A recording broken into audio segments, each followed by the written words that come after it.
हाय learners, मैं Chetan. Welcome back to the digital computer learning platform Tally Prime के इस practical series में हमारा जो 24th लेसन है व्हाट इज़ टीडीएस यानी टीडीएस क्या होता है, इसके बारे में हम लोग जानने वाले हैं। तो चलिए वीडियो स्टार्ट करते हैं। तो आइए आज हम टीडीएस के बारे में जानेंगे। टीडीएस होता क्या है, टीडीएस का कौन कौन सा स्लैब होता है, कितना इसमें सेक्शन लगते हैं, किस सेक्शन पे कितना टैक्स कटता है, इन सारे चीज़ों को आज हम स्टेप बाय स्टेप जानेंगे। उसके बाद हम फॉर्म 16 कैसे भरते हैं और कैसे उसका सर्टिफिकेट जारी करते हैं। मतलब इसमें बहुत सारे चीज़ों को आज हम सीखने वाले हैं। अगर आप इस वीडियो को पूरा देख लेते हैं तो टीडीएस के बारे में आपको सारा नॉलेज मिल जाएगा। तो आइए सबसे पहले हम समझते हैं कि टीडीएस होता क्या है। दोस्तों, टीडीएस का फुल फॉर्म होता है टैक्स डिडक्टेड एट सोर्स। मतलब आपके सोर्स ऑफ इनकम से ही पैसा को डिडक्ट कर लिया जाएगा, यानी टैक्स को काट लिया जाएगा। गवर्नमेंट एक्चुअली में एक टीडीएस जो टैक्स लगाया है, जो कि डायरेक्ट सोर्स से आपके पैसे को ये रख लेता है। जैसे मान लीजिए आप कोई कंपनी चलाते हैं तो आपकी एक लायबिलिटीज़ बनती है कि आपके यहाँ से जो भी पैसा अगर एक लिमिट के दायरे से ज़्यादा किसी को दे रहे हैं तो आप वहाँ से टीडीएस को कलेक्ट करके और सरकार को पे कर रहे हैं। ये आपकी लायबिलिटीज़ है। अगर आप ऐसा नहीं करते हैं तो आपकी कंपनी पे बहुत सारे लीगल रूल्स के हिसाब से आप भी फंस सकते हैं। तो ये आपकी लायबिलिटीज़ है, आपकी कंपनी की लायबिलिटीज़ है। अगर आप एक सीमित दायरे से ज़्यादा किसी को भी पैसा पेमेंट करते हैं वन टाइम, वहाँ से आपको टीडीएस कलेक्ट करके सरकार को टीडीएस आपको पे करना होगा। जिस तरह से अगर आप कोई कंपनी स्टार्ट करते हैं तो जीएसटी रजिस्ट्रेशन लेते हैं, इसी तरह से आपको टीडीएस का एक रजिस्ट्रेशन लेना पड़ेगा, जिसमें आपको एक पैन नंबर दिया जाएगा। उसी नंबर पे आप टैक्स को कलेक्ट करके और उसी नंबर के थ्रू आप सरकार को यानी गवर्नमेंट को, इनकम टैक्स डिपार्टमेंट को टैक्स आपको शो करना पड़ेगा कि आपने किस व्यक्ति से कितना टैक्स लिया, उसका पैन क्या है, और उसको एक सर्टिफिकेट भी आपको जारी करके देना होगा। तो दोस्तों, टीडीएस होता है टैक्स डिडक्टेड एट सोर्स, यानी आपके सोर्स से पैसा काट लिया जाए। फॉर एग्ज़ाम्पल, अगर आपकी सैलरी अगर 1 लाख है और 1 लाख आपकी सैलरी इस मंथ आने वाली है आपके अकाउंट में, लेकिन पैसा जो है 90,000 ही आया है। अब आप थोड़ी देर के लिए सोचेंगे कि मेरा 10,000 कहाँ गया। तो दोस्तों, वो 10,000 जब आप अपना स्लैब देखेंगे, यानी आप जो सैलरी स्लिप देखेंगे, तो वहाँ पे 90,000 आपको पे किया जाएगा और 10,000 उसमें से टीडीएस काट लिया जाएगा। अब दोस्तों, आप सोचेंगे कि मेरा सैलरी तो पूरे के पूरे 1 लाख था, लेकिन ये 10,000 मेरा कहाँ गया। तो ये दोस्तों आपके टीडीएस में 10,000 काट लिया गया, क्योंकि आपकी सैलरी एक लिमिट दायरे से ज़्यादा है। यानी जो लिमिट का दायरा है, आगे मैं बताऊंगा कि सैलरी का क्या लिमिट दायरा होता है, कितना लिमिट दायरे पे कितना टैक्स काटा जाता है। तो दोस्तों, आपकी सैलरी जो है एक लिमिट दायरे से ज़्यादा है, इसलिए आपसे जो है कि 10% टीडीएस काट लिया गया। अब आप सोचेंगे कि ये पैसा अब हमको मिलेगा कि नहीं मिलेगा, कहीं पैसा डूब तो नहीं गया। पैसा डूबता नहीं है।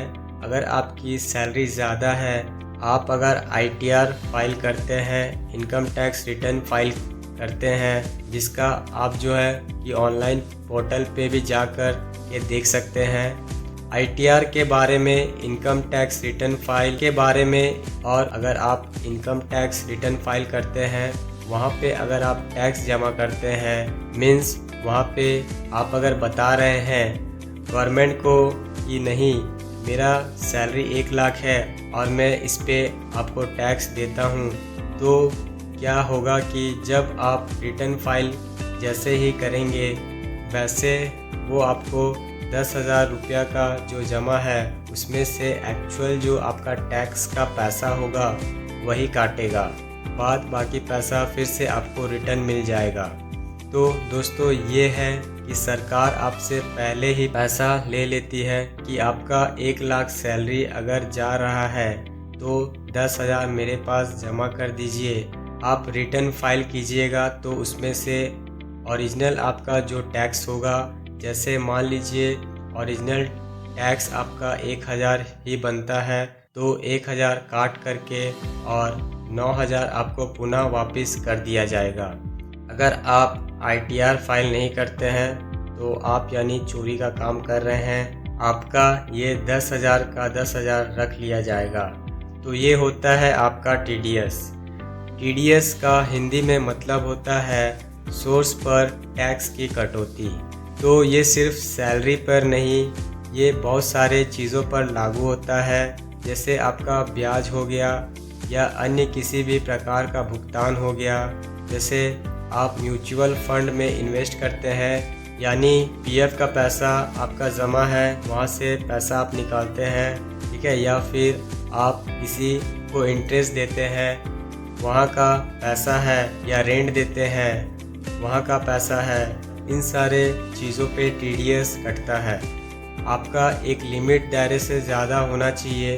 अब उदाहरण के लिए यहाँ पे दिया हुआ है, सैलरी देने वाली कंपनी की स्रोत होती है, ब्याज देने वाला का बैंक होता है और किराया देने वाला का व्यक्ति होता है।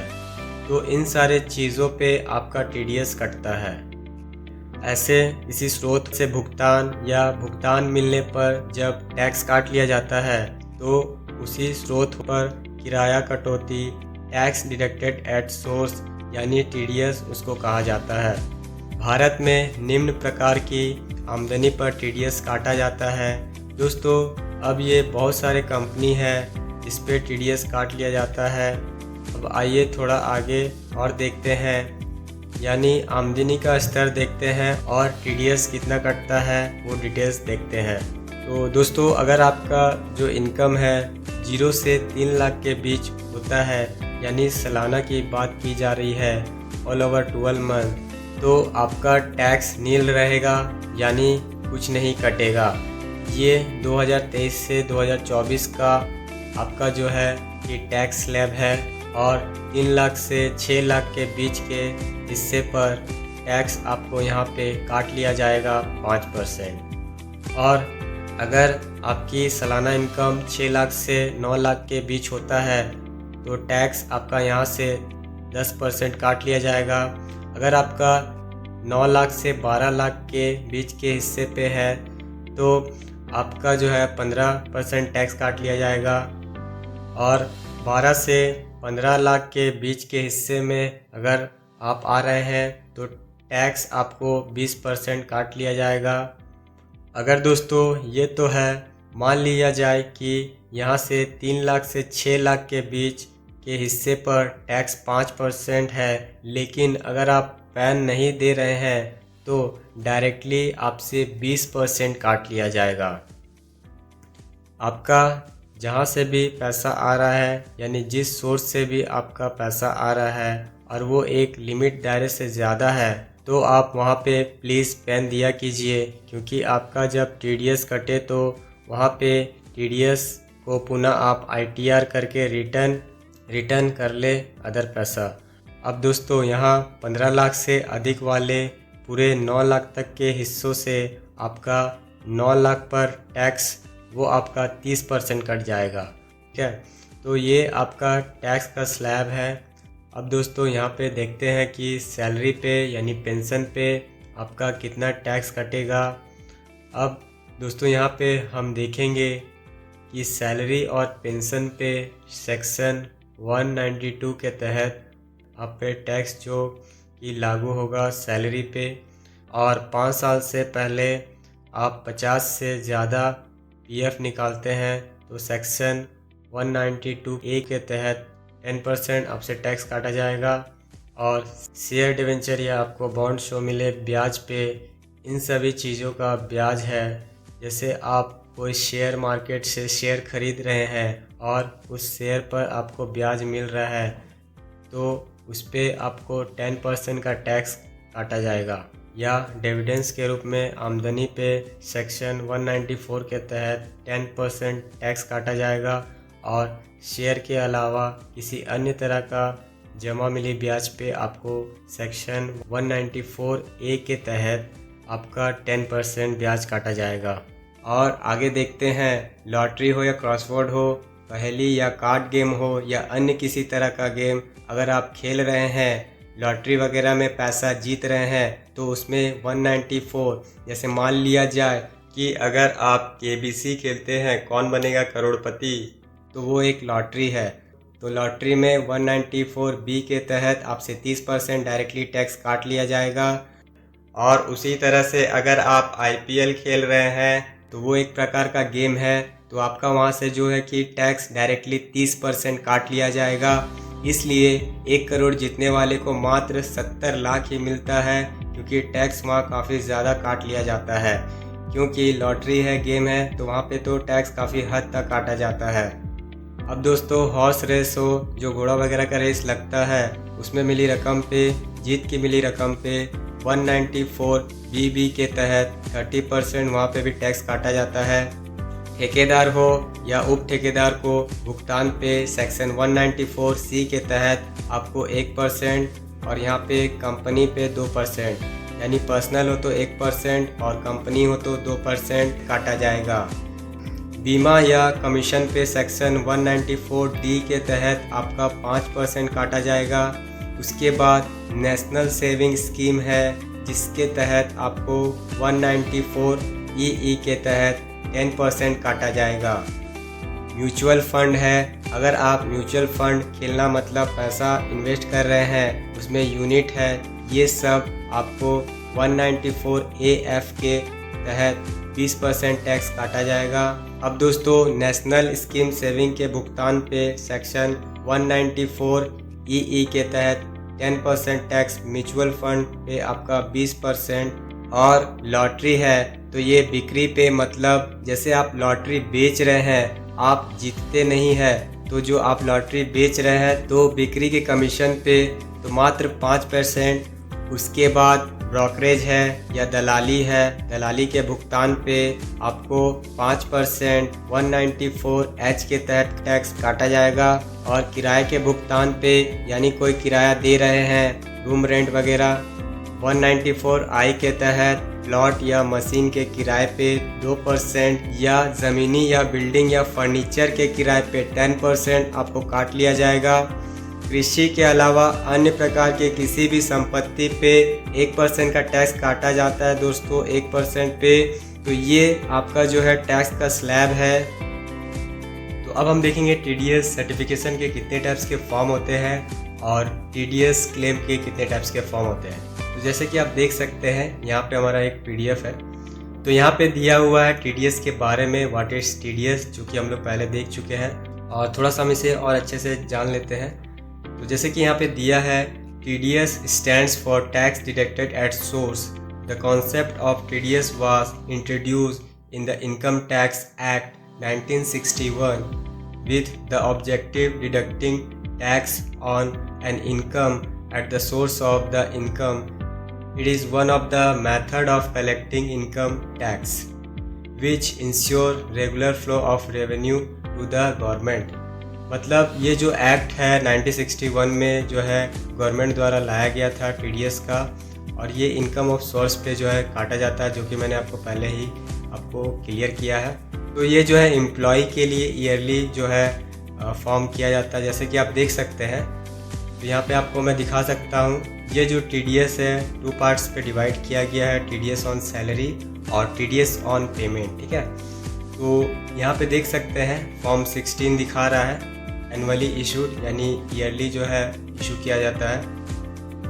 और इसके राइट साइड में आप देख सकते हैं TDS on payment other than salary, यानी सैलरी को छोड़ के और भी जितने हैं, जैसे interest on fix deposit, commission income हो गया, रेंटल इनकम हो गया, कंसल्टेंसन फीस, प्रोफेशनल फीस, ये सारा जो है क्वार्टरली इशू किया जाता है, यानी हर 4 महीने में एक बार। तो इसके लिए फॉर्म 16A भरा जाता है। उसी तरह से आपके लेफ़्ट साइड में यहाँ पे दिख रहा है, एम्प्लॉयर जो है फॉर्म 26AS जो है TDS क्लेम करने के लिए भरता है। इसको पूरा डिटेल्स में हम देखेंगे। नीचे हमारा एक चार्ट दिया हुआ है, कुछ इस तरीके से देख सकते हैं।